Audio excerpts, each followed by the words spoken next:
Hi, everybody, and welcome. I am Cristina. I am the founder of Triathlon Mommy, Dashstrom Coaching, and Dashstrom Run Clubs. And I help moms just like you start a profitable children's fitness program in your community so that you can have three outcomes.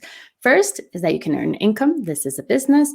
Second is that you can get healthy, both in your body, your mind, and your soul. And third, and most importantly, that you can impact and transform your community with our empowerment and character building curriculum. But here in this group, it's open for people that are working with us or not, because our passion, I'm going to take my glasses off, because our goal is to really impact kids' lives, and anybody that is interested in bringing fitness to their community, that's our jam. We're absolutely happy to help you out. So on Wednesdays, we're changing the format a little bit. We used to have 2 shorter trainings a week, and from now on, we're having 1 more in-depth training a week. And I'm going to post about it beforehand, and you can ask questions about it before we get here, or you can ask questions in the group, and I will try to get to them in a live. But today's live, I am really excited about, because it's about, I called it The Nature of Our Discontent. It's actually a play on a word of a play from Shakespeare, which is The Winter of Our Discontent. And I'm talking about this because, I talk to moms all day long, right? I talk to hundreds of moms, and there is this current of discontent that I notice that we go through. So I want to talk a little bit about that and analyze what is that all about, and to maybe give you some insight as to why you feel that and what you can do about it. All right, so are you ready? Cool, let's go. I did take notes so that I wouldn't forget to say something important. So first, we're going to do a little check-in, and this is just for you. I want you to just check in with yourself. Close your eyes if you're, I can't see you, but just close your eyes and be like, how do I feel today? On a scale from 0 to 10, where are you? How are you feeling at this very moment? And there's no judgment. There's no I should be a 10 or I should be a 0 or whatever. It is what it is, right? So just check in with yourself and give yourself a number, where 0 is I need help right now because I'm in a really dark place, in which case you should go and get help right away. And 10 is almost like you're in a bipolar high. Oh my God, everything is so wonderful. I can't imagine how lucky I am to be walking this earth at this moment. Figure out for yourself what number you're at. If you're comfortable in sharing that number, go ahead and post it in the comments. If not, just keep it for yourself. All right, everybody got it? Cool. So there is no judgment. There is no judgment whatever number you're at. The number that you have, and this is a lesson that we teach the kids in our program, it's information. It's a data point. It tells you how you are today compared to where you want to be. It's a data point. That's all it is. But the thing is that we can't improve upon the things we can't measure. So if we don't know where we're at, where our starting point is, we don't know how far we have improved, and we don't know how much we improved. Then a whole lot of things come from that. So that's why it's important to just have that base, to a non-judgmental base point of where you're at. And now you have that number.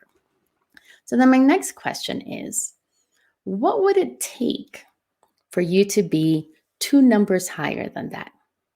I'm not saying if you were a 4, what would it take to be a 10? Because sometimes 10, that's a big gap, that's a little hard. So if you were a 4, what would it take for it to be a 6? If you were an 8, what would it take for it to be a 10? What would it take for you to be just 2 notches higher than where you are today? And take a second. And again, first thing that comes to your mind. All right, take a second and think about that.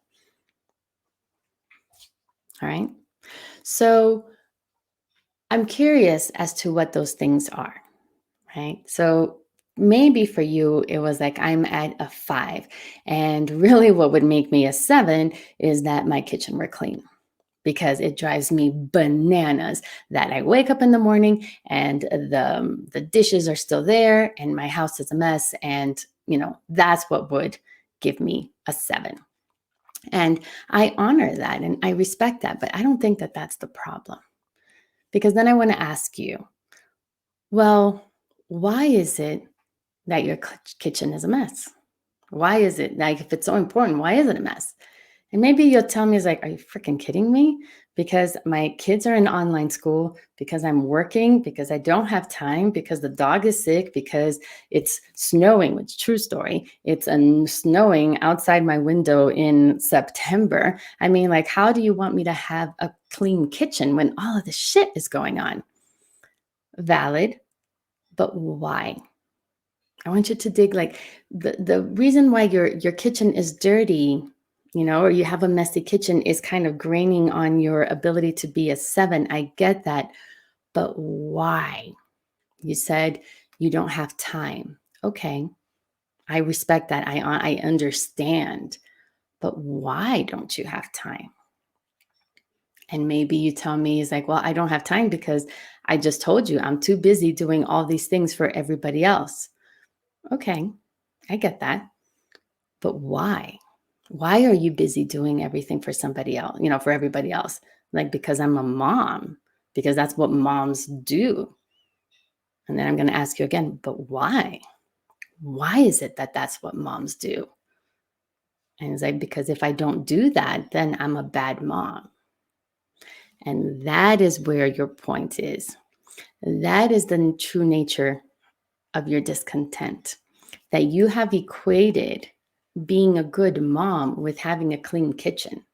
And that doesn't always equate, right? And not only that, but the rules that you have set up for yourself are such that chances are that you're never going to feel like a good mom, because if it's about the kitchen and then it's about making sure that your kids have clean clothes, and then it's that if you're, I don't know, that your kids participate in 20 million activities and like all these things, like if all of those things need to be in place and working perfectly for you to feel like you're a good mom, you're in up shit's creek. You're in a lot of trouble, because you will continue spending your entire life in this permanent level of discontent, because that is that's just not possible. And I hate those words, because I believe that everything is possible, but you're setting yourself up for failure. So what do you want? It's not that you want a clean kitchen. What you really want is to feel that you're a good mom. In this example, I'm not saying that that's your case, but I want you to take your path, your example of whatever you said is the reason, like what it would take for you to get 2 notches higher. I want you to take that reason and ask yourself why, until you get to the real core of what the issue is. And that is the true nature of your discontent.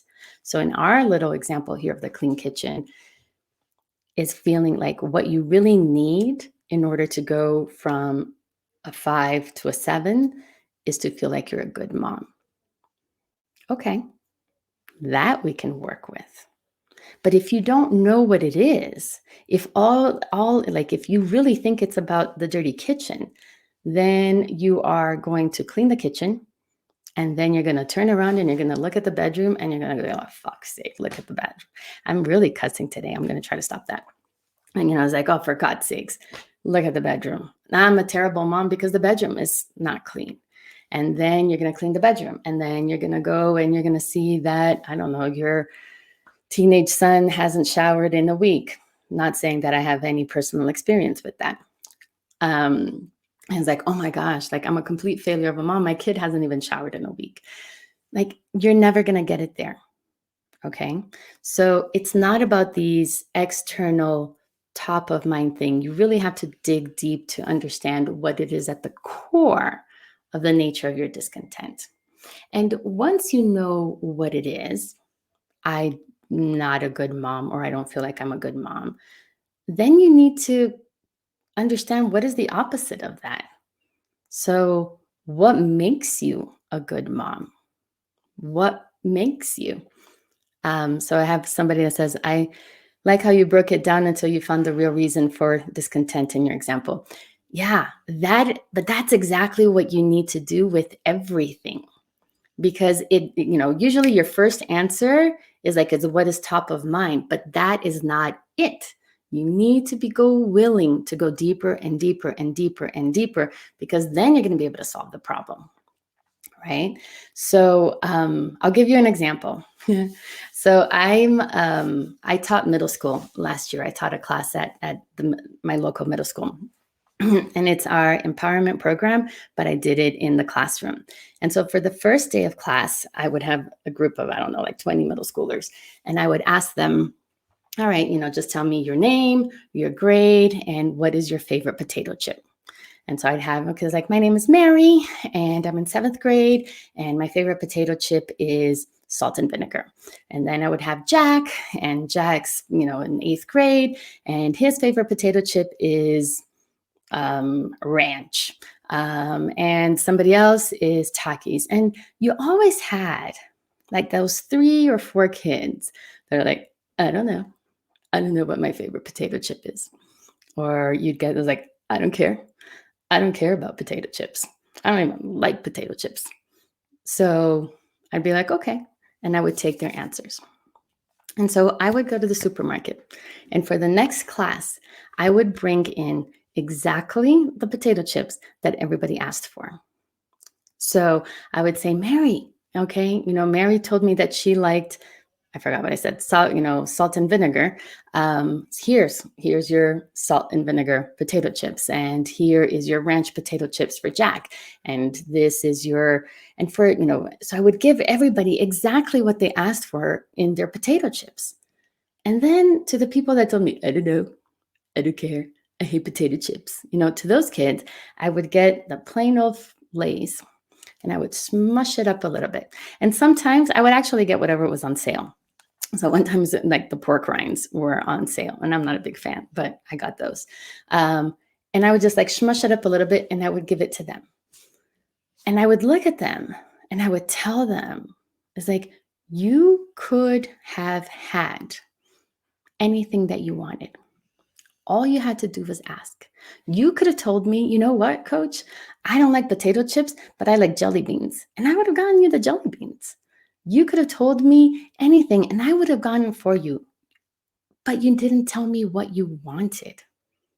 For those of you that told me what you wanted, you got it. But if I don't know, I can't help you. If you don't know what you want, who else is going to know? How am I supposed to help you? And not just me, like I'm a coach in a class, but how is society? How is God? How is like your parents? How are we supposed to know what you want, how to help you get there if you don't know what you want? It's such a powerful lesson.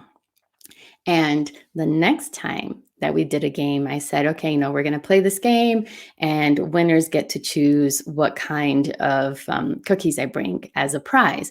Oh my God, everybody knew what kind of cookie they wanted because they knew that if they asked for it, they were going to get that. If not, I was going to choose whatever cookie I like. So it's a really important lesson that we don't think about. The nature of our discontent is because we don't understand what the bottom of the truth is. And we don't we don't ask for what we want. Because if we're clear on that, you're going to get it. But we don't, right? I'm glad somebody sounds like that's such a great way to show your point. Thank you. I'm glad that's understandable, right? So this was a very theoretical. Let's bring it down to what we do here in this group, which is to start a children's fitness business. Okay, so I get on, is that what I wanted to go next? Yes, all right.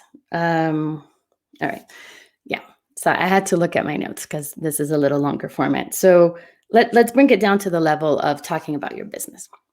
So oftentimes I get on the phone with somebody and I'm like, okay, great. You want to start, your children's fitness business. What do you want? How much income do you want to make?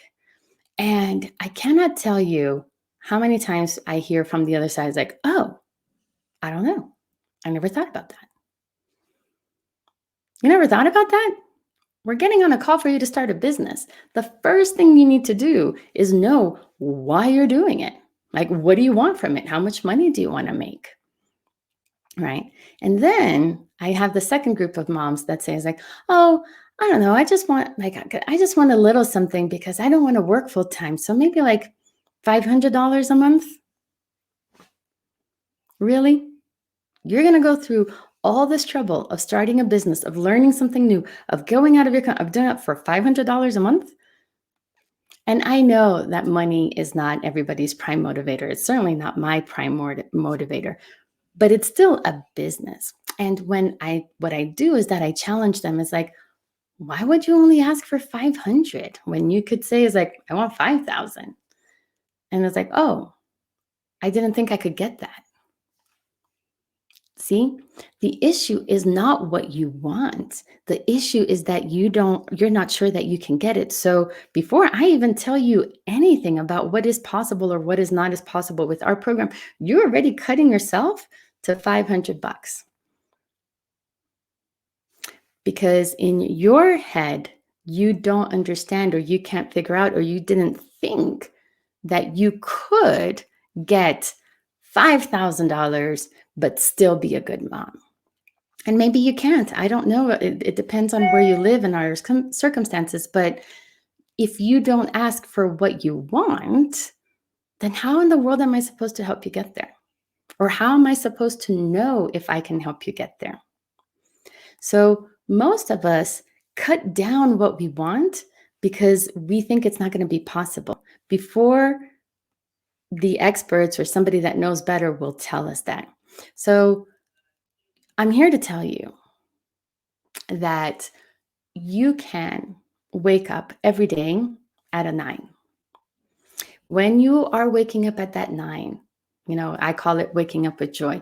You have the time, the energy, the motivation to do everything because you are living on purpose, because you know what you want. It doesn't matter that you're not there yet. You're working towards it. You have clarity, you have your goals, you have your vision, you have your path. And when you're waking up on purpose like that, there's time for everything because everything falls into place because I'm not worried about my kitchen being messy because I know that I'm a good mom, even though my kid may or may not have showered for a week. I'm exaggerating, but that's not what makes me a good mom.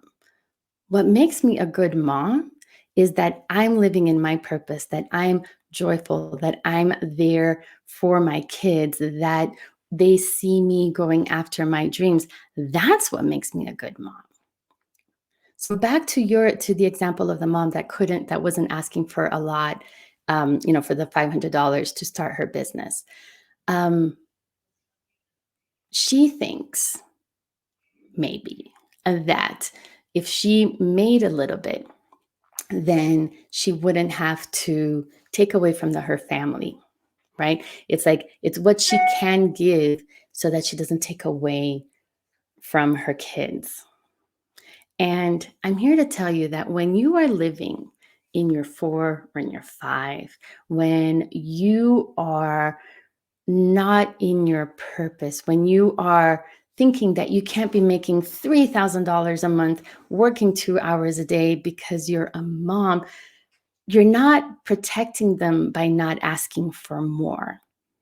You're not being selfish for thinking about your needs and what you want. You're actually hurting them. And I'll tell you why. Because if you wake up every day at your 4, and what you really want was, I really want to have a purpose outside of my family, or I've always wanted a business. I want to run a business. I want to do this. Like, if that's what you really want and you're not there and you're blaming it on being a mom, or you are saying that you can't do that because of your kids or your spouse, or because you don't have the money, because you need the money for something else, you are doing the opposite of protecting them, because you will constantly live in that with that little bit of discontent, with that little bit of resentment.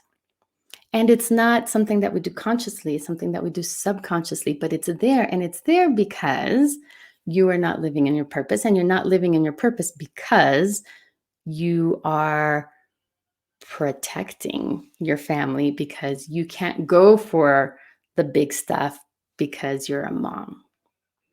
All right. Is that making sense? That whole, I know it's a lot of information all at once, but the point is, that's why it's important to have those calls, that discovery call. And if this resonates with you, if what you want is to start a children's fitness business, but you're just like a deer in headlights and you have no idea of what to do or where to start, or if you can, and all of this is like, you hear what I'm saying and you're nodding your head, but you're like, but I don't know what I want. I get that. Like, I was there. Like, I know that feeling of like something isn't right, but I don't know what is right. And maybe starting a business is, or maybe it isn't. I don't know. I was there. It's like when you get to the buffet table when you're like super hungry and you're like at some fancy hotel and they have like everything under the sun for brunch. And you're just standing in front of it and you just have no idea what you're going to eat, because you don't want to eat the French toast because that's going to really fill you up and that's not going to give you space for the fruit. And you want to have the fruit, but you also want to have the chocolate cake and like, but you don't like, I don't know, make it, or the scrambled eggs. And like, you're sitting there and like, you're just paralyzed because you don't know what to eat and you don't know what to eat first. So if that's where you are regarding starting your business, then it's a time that we have that conversation. Hold on, let me put the link here so that you see.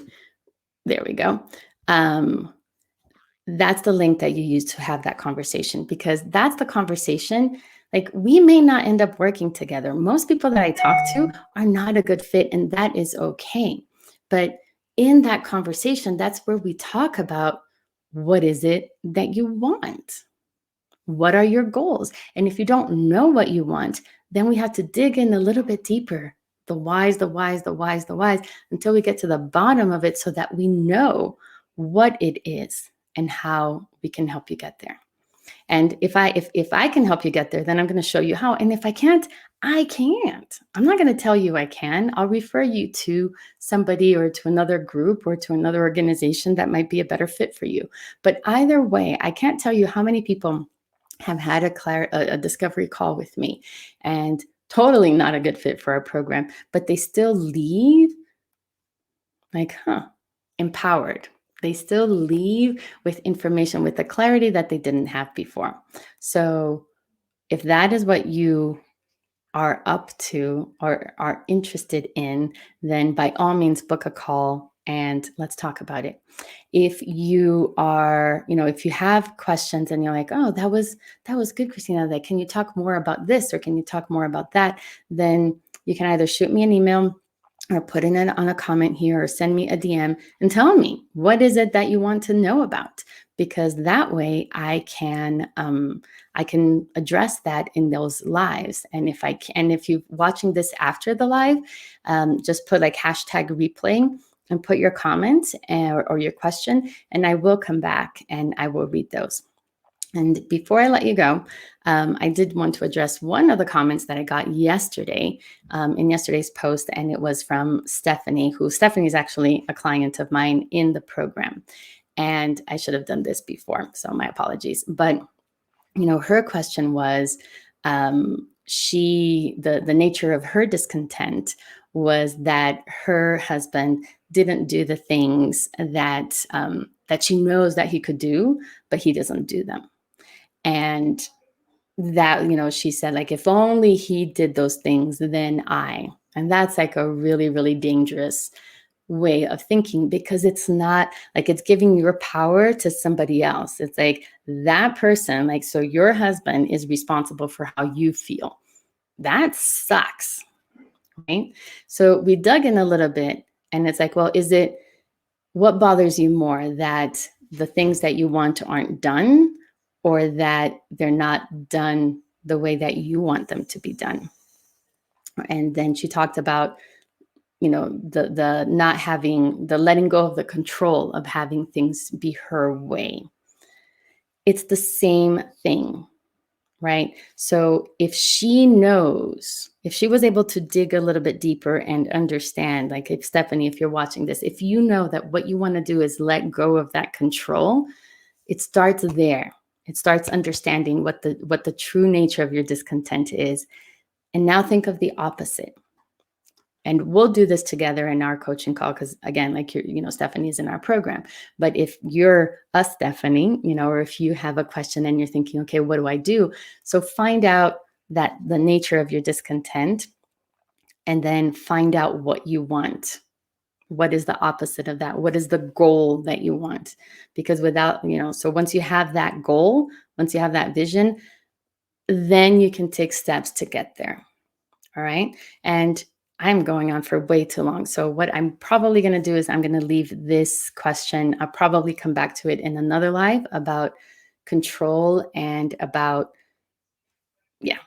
getting to that goal. So anyways, I hope that this was clear. I hope that this new format of training is something that you enjoy.